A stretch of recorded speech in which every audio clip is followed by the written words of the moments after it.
Good morning everyone! And for today's video, itutur ko kayo sa condo unit ko located here in East Service Road, Alabang Muntinlupa.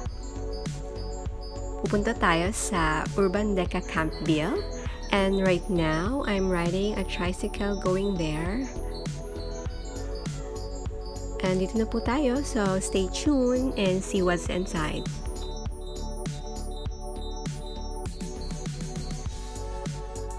Hi everyone, welcome back to my channel, and for today's video I'm going to show you how the Chinese apartment looks like.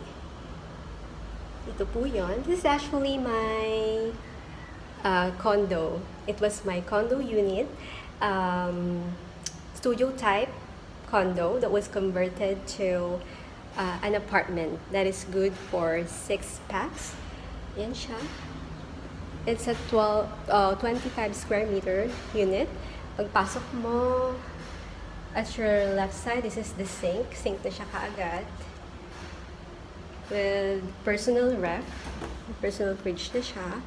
And then, mga compartment siya sa taas. And then sa baba, may compartment din. Nagay ng mga utensils. Kung ano yung mga gamit. And then, ayan, pagpasok mo, yun na kagad yung mga bunk beds. I have 3 bunk beds here. So, that's why it's good for 6 packs. My cabinet. This is actually a personal cabinet na iniwan ko for them. Actually, before, dun siya nakalagay sa may window. Hindi pa ito ng mga Chinese dito sa kabila. And before, bago siya ma-convert sa apartment, this is actually my bedroom. Meron lang siya ditong nilagyan ko lang ng curtain dyan, pero niremove na yung curtain. And dati, ito na yung aking sala. Ito banda. And then my dining table is here before.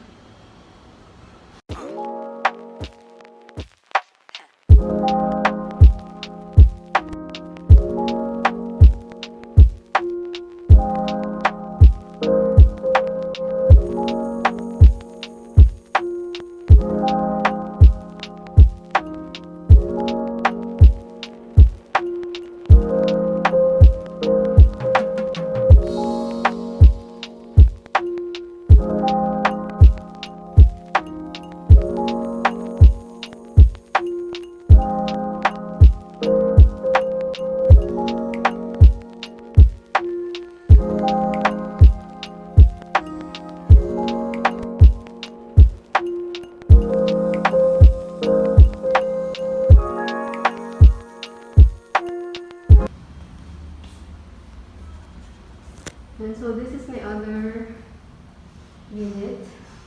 Umalis na ito yung mga Chinese because of the pandemic. Oh, we have stuff here. Mga stuff. And then this is the window.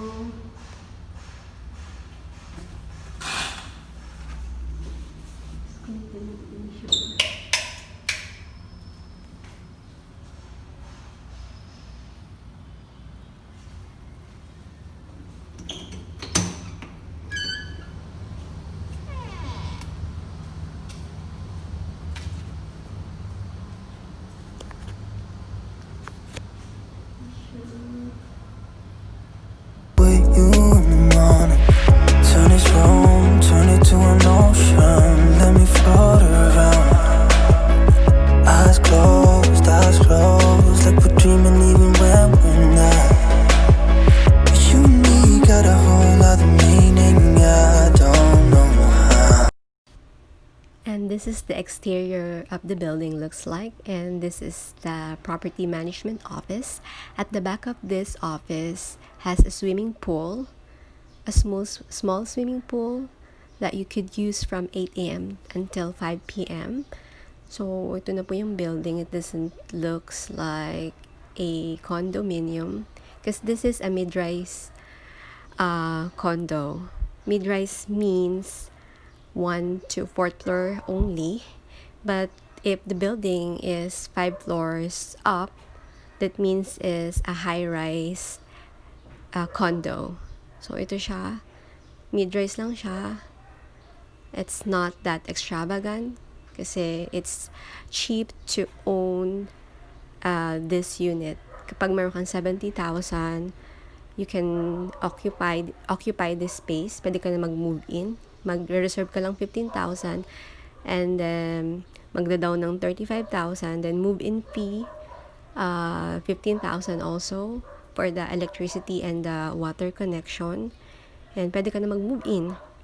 So, ito siya. 12 buildings to. So, yung building 1 is located beside the main gate or the main entrance. So, may guardhouse siya. So, papunta ako ngayon sa friend ko from building 1. Kaya may palabas ako ngayon. Medyo strict yung mga guard. Kaya safe dito. Kasi before ka makapasok, hingian ka ng ID or you will scan your thumb mark. And if you're expecting a visitor, you need to leave their names from the guardhouse bago sila makapasok. So, ito yung building 1. Pakit ako using the elevator. Ito siya, the Urban Deca Campville, located here in East Service Road, Alabang Muntinlupa. So, ito yung elevator niya. Hindi din ganun kaganda because alam nyo na, the developer is not that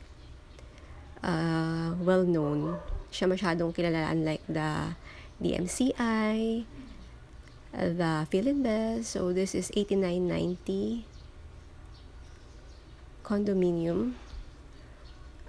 Ayan siya. So, pag sumilip ka dyan, makikita mo yung East Service Road and then Skyway sa taas. And the currently Skyway 2 construction is ongoing. So, papunta na ako sa friend ko. Dito siya sa 3rd floor. Ayan, ito yung itsura ng hallway ng building na to. From building 1 to 12. So, I'm going to end my video now. See you again next time. Bye!